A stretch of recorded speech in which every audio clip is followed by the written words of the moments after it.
पिछले वीडियो में एक्सरसाइज के क्वेश्चन फर्स्ट से लेकर फिफ्थ तक हम लोगों ने सॉल्व किए हैं। आज हम लोग उसी से आगे कंटिन्यू करने वाले हैं। तो सबसे पहले हम लोग क्वेश्चन नंबर 6 को सॉल्व करने वाले हैं। सॉल्व करने से पहले क्वेश्चन नंबर 6 को हम रीड करते हैं।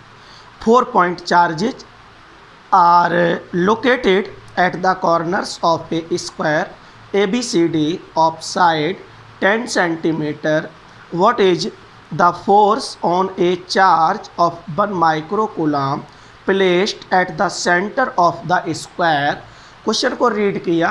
रीड करने के बाद हमें पता चलता है कि क्वेश्चन में एक स्क्वायर के कॉर्नर्स पर 4 चार्जेज आपके रखे हुए हैं और उन सभी चार्ज की वजह से अगर किसी सेंटर पर कोई अदर चार्ज रखा हुआ है तो उस सेंटर पर रखे हुए चार्ज पर कितना फोर्स लगेगा, इसको हमें कैलकुलेट करना है। तो उसी क्वेश्चन को कैलकुलेट करने के लिए हम यहाँ पर शुरुआत करते हैं। ये क्वेश्चन नंबर हमारा 1.6 का सॉल्यूशन है।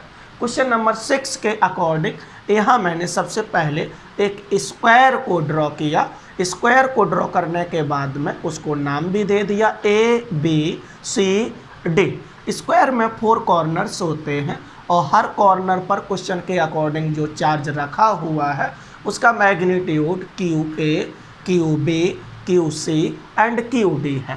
QA की वैल्यू क्वेश्चन में गिवन है 2 माइक्रोकूलम, QB की वैल्यू गिवन है -5 माइक्रोकूलम, QC की वैल्यू गिवन है 2 माइक्रोकूलम एंड QD की वैल्यू गिवन है -5 माइक्रोकूलम। एक अदर चार्ज जिसको मैंने कैपिटल Q से रिप्रेजेंट किया है जिसकी वैल्यू 1 माइक्रोकूलम है और इसको सेंटर पर रखा गया है। तो इस 1 माइक्रोकूलम के चार्ज पर सभी चार्ज मिलकर के कितना फोर्स अप्लाई करेंगे वो हमें कैलकुलेट करना है। उसी को कैलकुलेट करने के लिए यहाँ हम लोगों ने इस फिगर को ड्रॉ किया है। हमें मालूम है कि जब एक से ज़्यादा इलेक्ट्रोस्टैटिक फोर्स लगे होते हैं तो हमें सुपरपोजिशन का यूज करना होता है। सुपरपोजिशन जब हम लोग अप्लाई करते हैं तो सबसे पहले जितने भी फोर्स लगे हुए हैं सभी की डायरेक्शन ड्रॉ कर लेते हैं। तो यहाँ सबसे पहले हम लोग डायरेक्शन ड्रॉ करेंगे। A पॉइंट पर रखा हुआ चार्ज प्लस का है, O पॉइंट पर रखा हुआ चार्ज भी प्लस का है। इसका मतलब है इन दोनों के बीच में रिपल्सन होगा। रिपल्सन होने की वजह से A पॉइंट पर रखे हुए चार्ज की वजह से सेंटर पर रखे हुए चार्ज पर लगने वाले फोर्स की डायरेक्शन आउटवर्ड होगी। ऐसे ही पॉइंट B पर रखे हुए चार्ज नेगेटिव होने की वजह से फोर्स की डायरेक्शन इनवर्ड होगी। पॉइंट C पर रखा हुआ चार्ज पॉजिटिव होने की वजह से फोर्स की डायरेक्शन आउटवर्ड होगी। पॉइंट D पर रखा हुआ नेगेटिव चार्ज की वजह से फोर्स की डायरेक्शन है इनवर्ड होगी। तो मैंने जितने भी फोर्स यहाँ पर लगे हुए हैं सभी की डायरेक्शन को ड्रॉ कर लिया है। क्वेश्चन के अकॉर्डिंग क्या क्या गिवन है, तो स्क्वायर की साइड हमें गिवन है। मुझे मालूम है कि स्क्वायर की ऑल साइड्स इक्वल होती हैं। तो स्क्वायर में 4 side AB, BC, CD, DA और इसकी सभी की वैल्यू गिवन है 10 सेंटीमीटर। जब हम इसे सॉल्व करेंगे तो मुझे A to A, B to O, C to O, D to O value को हमें कैलकुलेट करना होगा। तो पहले ही हम इनको कैलकुलेट कर लेते हैं। डायगोनल यहाँ से यहाँ तक AC और BC को कैलकुलेट करना हम जानते हैं क्योंकि डायगोनल का फॉर्मूला √2 इंटू साइड होता है। √2 साइड का मतलब 10 सेंटीमीटर है। तो पूरा A to C आपका जो साइड होगी या डायगोनल उसकी वैल्यू 10√2 होगी।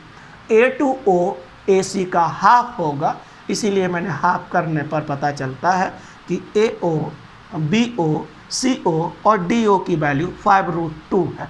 सभी वैल्यू इक्वल होने की वजह से मैंने उसको R बोल दिया और ये सेंटीमीटर में है तो सेंटीमीटर लिख दिया। सबसे पहले हम इन फोर्स को कैलकुलेट करेंगे। फोर्स को कैलकुलेट करने के लिए हमने यहाँ पर कूलम्ब्स लॉ का यूज किया। तो सबसे पहले कूलम्ब्स लॉ हम QA और कैपिटल Q के बीच अप्लाई करेंगे। क्या फॉर्मूला हो जाएगा specially for air, 1/4πε0 QQ upon R²। 1/4πε0 की वैल्यू 9 × 10⁻9 होती है। स्मॉल q की वैल्यू 2 माइक्रो को कूलाम में कन्वर्ट कर दिया। इसी तरीके से कैपिटल Q की वैल्यू 1 माइक्रो कूलाम है, इसको भी मैंने कन्वर्ट कर दिया तो 10⁻⁻6 का मल्टीप्लाई हो गया। R की वैल्यू हम कैलकुलेट कर चुके हैं 5√2, सेंटीमीटर में होने की वजह से उसको मीटर में कन्वर्ट कर दिया, इसलिए 10⁻⁻2 का मल्टीप्लाई हो गया। स्क्वायर है तो उसका स्क्वायर कर दिया। इसी तरीके से एफ बी को कैलकुलेट किया, फिर भी वही फॉर्मूला हमने अप्लाई किया, 1/4πε0 QQ अपॉन R²। 1/4πε0 की वैल्यू 9 × 10⁻9 होती है। बी के केस में मैग्नीट्यूड जो चार्ज का है वो 5 माइक्रोकूलम है, माइक्रोकूलम को कूलम में कन्वर्ट कर दिया तो 5 × 10⁻6 है। कैपिटल Q की वैल्यू 1 माइक्रोकूलम है, 1 माइक्रोकूलम को कन्वर्ट कर दिया तो 1 × 10⁻6। यहाँ पर भी जो डिस्टेंस है B to O वो R के इक्वल है, इसीलिए R का स्क्वायर कर दिया। R हम ऑलरेडी पता कर चुके हैं, वो वैल्यू लगा के मैंने स्क्वायर कर दिया। आगे बढ़ते हैं और FC को कैलकुलेट करते हैं। FC को कैलकुलेट करने के लिए फिर हमने इसी फॉर्मूले का यूज किया, Coulomb's law 1/4πε0 QQ upon R²। Value को मैंने लगाया तो यह देखने से पता चल रहा है कि जो FA की वैल्यू है वही पूरी की पूरी FC की वैल्यू है, केवल डायरेक्शन है तो दोनों की अपोजिट है। इसका मतलब है FC की जो भी वैल्यू आएगी वो FA के इक्वल होगी, लेकिन डायरेक्शन अपोजिट होने की वजह से यहाँ माइनस का FA लिख दिया। सॉल्व नहीं किया, मुझे पता है इसलिए ऐसा लिख सकते हैं। इसी तरीके से जब FD कैलकुलेट करेंगे तो पता चलेगा जो FB की वैल्यू है वही FD की होगी, लेकिन डायरेक्शन अपोजिट होने की वजह से यहाँ माइनस आ गया। हमने यहाँ देखा FA, FB, FC और FD को कैलकुलेट कर लिया है। अब हम टोटल फोर्स कैलकुलेट करने वाले हैं कि टोटल फोर्स सेंटर पर रखे हुए चार्ज पर कितना लगेगा। तो मैंने यहाँ पर सुपरपोजिशन का यूज कर दिया। सुपरपोजिशन हमें सिखाता है जितने भी फोर्स लगे हुए हैं सभी का वेक्टर सम कर दीजिए। तो मैंने यहाँ पर वेक्टर सम कर दिया, जितने भी फोर्स हैं तो वेक्टर सम करने के बाद मुझे मिलता है ये वाला expression FA + FB + FC + FD। यहाँ हम लोग सॉल्व कर चुके हैं कि FC की वैल्यू माइनस के FA के इक्वल है एंड FD की वैल्यू माइनस का FB के इक्वल है। ये मैंने यहाँ पर FC की जगह पर पुट कर दिया, FD की जगह पर पुट कर दिया। सॉल्व करने के बाद मुझे यहाँ पर 0 मिला। 0 का मतलब है ये नल वेक्टर है, तो ये नल वेक्टर मुझे मिला। इसका मैग्नीट्यूड की बात करते हैं तो 0 मिल जाएगा। इस तरीके से हमने यहाँ देखा कि स्क्वायर के सेंटर पर रखे हुए चार्ज पर लगने वाला फोर्स जो है 0 होता है। ये क्वेश्चन सुपरपोजिशन का है, बहुत ही इम्पोर्टेंट है, एग्ज़ाम में कई एक बार ये क्वेश्चन आया है। आप सभी बच्चों को ये समझ में आया होगा। या आप चाहो तो इसका स्क्रीन शॉट ले सकते हैं और इसको अपना नोटबुक पर नोट ज़रूर कर लें। क्वेश्चन नंबर 6 हम लोगों ने कंप्लीट कर चुके हैं। अब क्वेश्चन नंबर 7 को हम लोग करते हैं। क्वेश्चन नंबर 7 में 2 पार्ट हैं, दोनों ही कंसेप्चुअल हैं, जिनके आंसर थ्योरी में हम लोग कर चुके हैं। Question number 7 electric field line से रिलेटेड क्वेश्चन है और क्वेश्चन नंबर 7 में 2 पार्ट बनाए हुए हैं, जो कि दोनों ही पार्ट इलेक्ट्रिक फील्ड लाइन से रिलेटेड हैं। इलेक्ट्रिक फील्ड लाइन को जब हम लोगों ने डिस्कस किया तो उसकी प्रॉपर्टी डिस्कस की थी। उसकी प्रॉपर्टी में एक प्रॉपर्टी हम लोगों ने डिस्कस की थी कि electric field lines continuous curve होती हैं। इसका क्या रीज़न है? तो इसका ये रीज़न है कि इलेक्ट्रिक फील्ड इन्फिनिटी तक फैला हुआ है। इलेक्ट्रिक फील्ड एक ऐसा वेक्टर है जो इनफाइनाइट तक फैला हुआ है, मीन्स ये बीच में ब्रेक नहीं होता है। तो यही आपका क्वेश्चन नंबर 7 के पार्ट ए का आंसर है, क्योंकि क्वेश्चन नंबर 7 के पार्ट ए में यही पूछा गया है कि electric field lines continuous curve होती हैं, क्यों? इसका आंसर हमें देना है। इसी तरीके से इसके बी पार्ट की बात करते हैं, तो बी पार्ट में ये कहा गया कि दो फील्ड लाइंस नेबर इंटरसेक्ट, ऐसा क्यों होता है, ये हमको जवाब देना है। तो जब प्रॉपर्टी हमने आपको बताई थी तो उन प्रॉपर्टी में मैंने आपको सिखाया था कि अगर दो फील्ड लाइन एक दूसरे को इंटरसेक्ट करेंगी तो जिस पॉइंट पर दोनों फील्ड लाइंस इंटरसेक्ट करती हैं उस पॉइंट पर अगर टेंजेंट ड्रॉ की जाती हैं तो दो टेंजेंट हम ड्रॉ कर सकते हैं। टेंजेंट इलेक्ट्रिक फील्ड की डायरेक्शन को रिप्रेजेंट करती है। इसका मतलब है कि एक ही पॉइंट पर फील्ड की दो डायरेक्शन एक साथ हो जाती हैं, जो कि पॉसिबल नहीं है। ये आपका आंसर क्वेश्चन नंबर 7 के बी पार्ट का है। तो आप लोगों को मैंने आप बताया कि क्वेश्चन नंबर 7 जो है वो पूरा का पूरा कंसेप्चुअल है, इलेक्ट्रिक फील्ड लाइन से रिलेटेड क्वेश्चन है। अब हम क्वेश्चन नंबर 8 की बात करते हैं। क्वेश्चन नंबर 8 हमारा एक न्यूमेरिकल है और उस न्यूमेरिकल में हमें ये कहा गया कि कोई दो चार्ज हमारे जिनकी वैल्यू गिवन है, कोई दो चार्ज आपका एक 3 माइक्रोकूलाम का है, दूसरा चार्ज -3 माइक्रोकूलाम के हैं और ये दोनों चार्ज पॉइंट ए, दूसरा चार्ज पॉइंट बी पर रखा हुआ है। पॉइंट ए पॉइंट बी को जो लाइन जॉइन कर रही है उस ए बी की डिस्टेंस जो है 20 सेंटीमीटर दे रखी है। क्वेश्चन में हमें ये कहा गया है कि इस ए बी लाइन के मिड पॉइंट पर इलेक्ट्रिक फील्ड कितना होगा, इसे हमें कैलकुलेट करना है। तो इलेक्ट्रिक फील्ड को कैलकुलेट करने के लिए क्वेश्चन के अकॉर्डिंग मैंने यहाँ पर फिगर ड्रॉ कर लिया है। क्वेश्चन के अकॉर्डिंग ये हमारा फिगर बना हुआ है और पॉइंट ओ पर इलेक्ट्रिक फील्ड कैलकुलेट करना है। हम इस चैप्टर में पढ़ चुके हैं जितने चार्ज प्रेजेंट होते हैं उतने ही इलेक्ट्रिक फील्ड प्रेजेंट होते हैं। तो पॉइंट ओ पर दो फील्ड प्रेजेंट होंगे, एक क्यू ए चार्ज की वजह से, दूसरा क्यू बी चार्ज की वजह से। अगर हम दोनों के चार्ज की डायरेक्शन ड्रॉ करते हैं तो मुझे पता चलेगा कि क्यू ए जो कि पॉजिटिव चार्ज है इसकी वजह से पॉइंट ओ पर फील्ड की डायरेक्शन आउटवर्ड होगी। आउटवर्ड है, कितना फील्ड होगा उसको मैंने ई ए से रिप्रेजेंट कर दिया।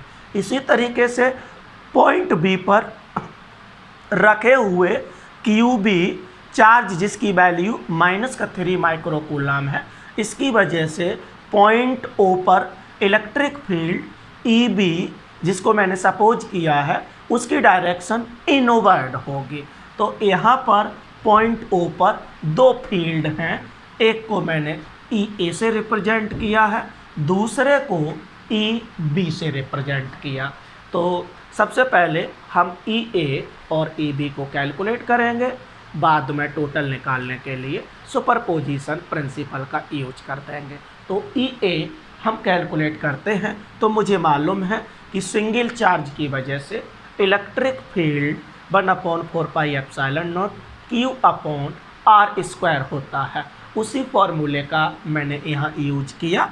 पॉइंट ए पर रखे हुए क्यू ए की वजह से पॉइंट ओ पर electric field E A equals to 1/4πε0 q A, और इस डिस्टेंस को ए से लेकर के ओ तक की डिस्टेंस को मैंने r1 बोल दिया, इसलिए यहाँ पर r1 का स्क्वायर हो गया। ज्योमेट्री से हम निकाल भी सकते हैं क्योंकि ओ मिड पॉइंट है ए बी का, ए बी 20 सेंटीमीटर है तो ए टू ओ 10 सेंटीमीटर हो जाएगा, बी टू ओ भी 10 सेंटीमीटर हो जाएगा। इसका मीन्स r1 की वैल्यू 10 सेंटीमीटर होगी। 1/4πε0 की वैल्यू 9 × 10⁹। क्यू ए का जो मैग्नीट्यूड है 3 माइक्रोकूलाम, 3 माइक्रोकूलाम को कूलाम में कन्वर्ट कर दिया, इसलिए 10⁻⁻6 का मल्टीप्लाई हो गया। r1 की वैल्यू 10 सेंटीमीटर, मीटर में कन्वर्ट कर दिया और इसका स्क्वायर कर दिया। इसी तरीके से ई बी को कैलकुलेट किया। ई बी को कैलकुलेट करने के लिए फिर हमने फार्मूला यूज किया 1/4πε0 q B upon R2 square. B to O जो डिस्टेंस है उसको मैंने R2 से रिप्रेजेंट किया। 1/4 पाई एप्सिलॉन नॉट की वैल्यू मैंने फिर अप्लाई कर दी 9 × 10⁻⁹। क्यू बी का मैग्नीट्यूड भी 3 माइक्रोकूलाम है, तो 3 माइक्रोकूलाम को कूलाम में कन्वर्ट कर दिया।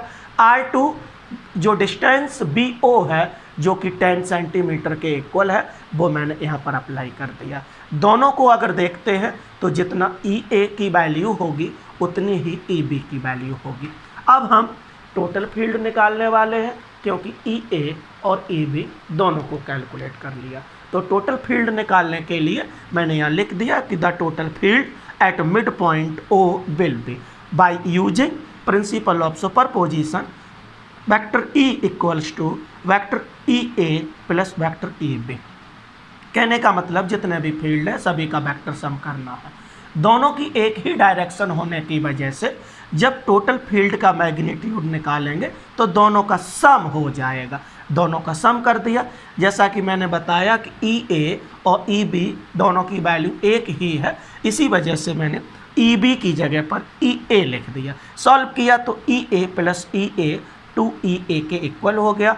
EA की वैल्यू मैंने यहाँ से अप्लाई कर दी 9 × 10⁻⁹, 3 × 10⁻⁻6 अपॉन 10 × 10⁻⁻2 का होल स्क्वायर। इस पूरी वैल्यू को जैसे ही हमने सॉल्व किया तो मेरा आंसर आता है 5.4 × 10⁻6 न्यूटन पर कूलम। तो इस तरीके से हमारा क्वेश्चन नंबर 8 का ए पार्ट कंप्लीट हुआ है। क्वेश्चन नंबर 1.8 का ए पार्ट हम लोगों ने कंप्लीट किया। अब हम लोग उसके बी पार्ट को कंप्लीट करने वाले हैं। तो क्वेश्चन नंबर 8 के बी पार्ट में ये कहा गया कि अगर मिड पॉइंट O पर कोई चार्ज जिसकी वैल्यू 1.5 × 10⁻⁻9 कूलाम है, अगर इसको रख दिया जाता है, मैंने इस चार्ज को Q0 से रिप्रेजेंट किया है। अगर इस चार्ज को पॉइंट O पर रख देते हैं तो इस चार्ज पर लगने वाला फोर्स कितना होगा। इसका मतलब है कि इलेक्ट्रिक फील्ड में अगर कोई चार्ज रख दिया जाए तो उस इलेक्ट्रिक फील्ड की वजह से उस चार्ज पर कितना फोर्स लगेगा ये हमें कैलकुलेट करना है। तो हम इसी चैप्टर में पढ़ चुके हैं कि अगर कोई चार्ज जो कि मैंने Q0 यहाँ बोला है और इलेक्ट्रिक फील्ड E में अगर रख दिया जाता है तो इलेक्ट्रिक फील्ड की वजह से उस चार्ज Q0 पर लगने वाला फोर्स Q0E होता है। ऐसा हम लोग इस चैप्टर में पीछे पढ़ चुके हैं। तो वहीं से उसी टॉपिक के फॉर्मूले का यहाँ यूज किया। क्या फॉर्मूला होता है? Q0E किसके इक्वल होता है? फोर्स के इक्वल होता है। तो मैंने यहाँ उसी फार्मूले का यूज कर दिया। Q0 की वैल्यू मुझे मालूम है कि 1.5 × 10⁻⁻9 है। E electric field O point पर कितना इलेक्ट्रिक फील्ड है, ए वाले पार्ट में हम कैलकुलेट कर चुके हैं कि आपका इलेक्ट्रिक फील्ड पॉइंट O पर 5.4 × 10⁻6 है। हमने यहाँ पर इस वैल्यू को लगा दिया।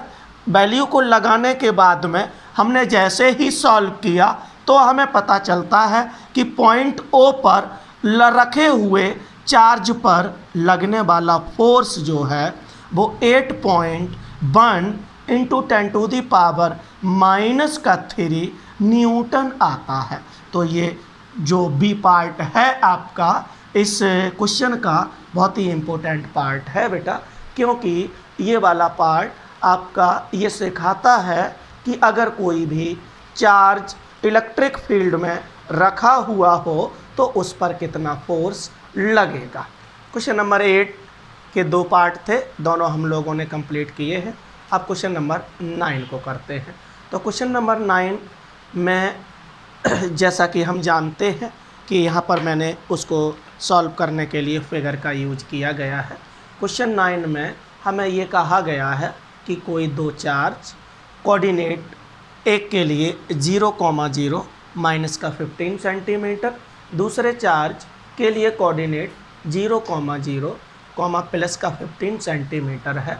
इन कोऑर्डिनेट पर चार्ज आपके रखे हुए हैं और ऐसे सिस्टम का टोटल चार्ज कितना होगा। और ये सिस्टम देखने से आपको ये भी पता चलेगा कि ये एक इलेक्ट्रिक डाइपोल है, तो इलेक्ट्रिक डाइपोल का डाइपोल मोमेंट क्या होगा। तो देखते हैं इस क्वेश्चन को। ये क्वेश्चन में क्या कहा गया था उसे मैंने आपको बताया है। अब हम क्वेश्चन को सॉल्व करते हैं। तो क्वेश्चन को सॉल्व करने के लिए सबसे पहले मैंने एक कोऑर्डिनेट सिस्टम बना लिया। कोऑर्डिनेट सिस्टम हम लोग जानते हैं, एक एक्स एक्सिस होती है, एक वाई एक्सिस होती है, तीसरी जेड एक्सिस होती है। यहाँ पर एक्स एक्सिस ले सकते हैं, वाई एक्सिस भी ले सकते हैं, जेड एक्सिस भी ले सकते हैं।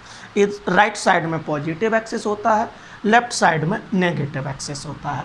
इसी तरीके से अप आपका पॉजिटिव एक्सिस आता है, डाउन में नेगेटिव एक्सिस होता है।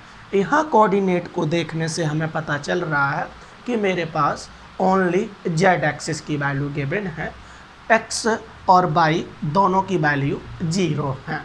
तो इसकी वजह से आसानी से अब मैंने यहाँ पर रिप्रेजेंट करने के लिए इसको जेड एक्सिस बोल दिया।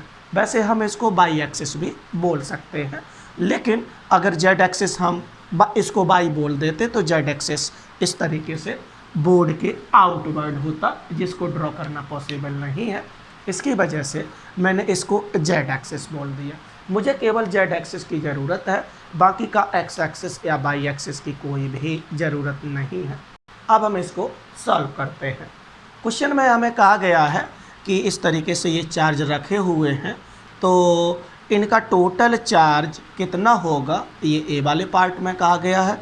और देखने से पता चल रहा है कि ये एक डाइपोल है, तो डाइपोल का डाइपोल मोमेंट कितना होगा, ये बी वाले पार्ट में पूछा गया है। तो पहले हम ए वाले पार्ट को सॉल्व करते हैं, फिर हम बी वाले पार्ट को सॉल्व करेंगे। तो ए वाले पार्ट में मुझे कहा गया है कि टोटल चार्ज क्या होगा इस सिस्टम का। तो मुझे मालूम है कि अगर दोनों चार्ज का अलजेब्रिक सम कर देते हैं तो टोटल चार्ज पता चल जाता है। तो मैंने यहाँ टोटल चार्ज को निकालने के लिए दोनों का अलजेब्रिक सम कर दिया। तो Q A plus Q B दोनों की वैल्यू को अगर देखा जाए तो हम यहाँ पर अप्लाई करेंगे और सॉल्व करेंगे तो मुझे 0 मिल जाएगा। तो इसका एक आंसर है कि टोटल चार्ज जो है इस केस में 0 आएगा। अब हम बात करते हैं कि ये इलेक्ट्रिक डाइपोल है, तो इसका डाइपोल मोमेंट कितना होगा। डाइपोल मोमेंट को हम पढ़ चुके हैं कि डाइपोल मोमेंट का फॉर्मूला होता है magnitude of either charge into dipole length. Dipole length दोनों चार्ज के बीच का डिस्टेंस होता है, गैप होता है। ए टू बी जो डिस्टेंस होगी वही आपका डाइपोल लेंथ बोला जाएगा। तो ज्योमेट्री से हम ए टू बी डिस्टेंस को कैलकुलेट कर सकते हैं, क्योंकि ए टू ओ 15 सेंटीमीटर है, ओ टू बी 15 सेंटीमीटर है। अगर दोनों का हम सम कर देंगे तो ए टू बी पता चल जाएगा। तो 15 + 15 30 सेंटीमीटर होता है। तो मुझे पता चल गया ज्योमेट्री से कि डाइपोल लेंथ जो है वो 30 सेंटीमीटर है। मैंने यहाँ वैल्यू लगा दी। चार्ज की वैल्यू मुझे मालूम है 2.5 × 10⁻⁻⁷। डाइपोल लेंथ मैंने कैलकुलेट कर ली 30 सेंटीमीटर, सेंटीमीटर को मीटर में कन्वर्ट कर दिया। कन्वर्ट करने के लिए मल्टीप्लाई कर दिया 10⁻⁻²। सॉल्व करने के बाद मुझे मिलता है कि डाइपोल मोमेंट की वैल्यू 0.75 × 10⁻⁻7 कूलाम मीटर होता है। हम इसको ऐसे भी लिख सकते हैं कि 7.5 × 10⁻⁻7 कूलाम -8 कूलाम मीटर। प्यारे बच्चों, ये क्वेश्चन हमारा क्वेश्चन नंबर 9 था, जिसको मैंने पूरा किया है। आज इस वीडियो में हम इतने ही क्वेश्चन करने वाले हैं। इससे आगे के क्वेश्चन के लिए नेक्स्ट वीडियो को हम बनाएंगे। सभी बच्चों से मेरा अनुरोध है कि इस वीडियो को देखें, सुनें, और अगर आपको वीडियो अच्छा लगे तो आप मेरे चैनल को सब्सक्राइब करें, मेरे चैनल को लाइक करें, मेरे चैनल को शेयर करें। धन्यवाद।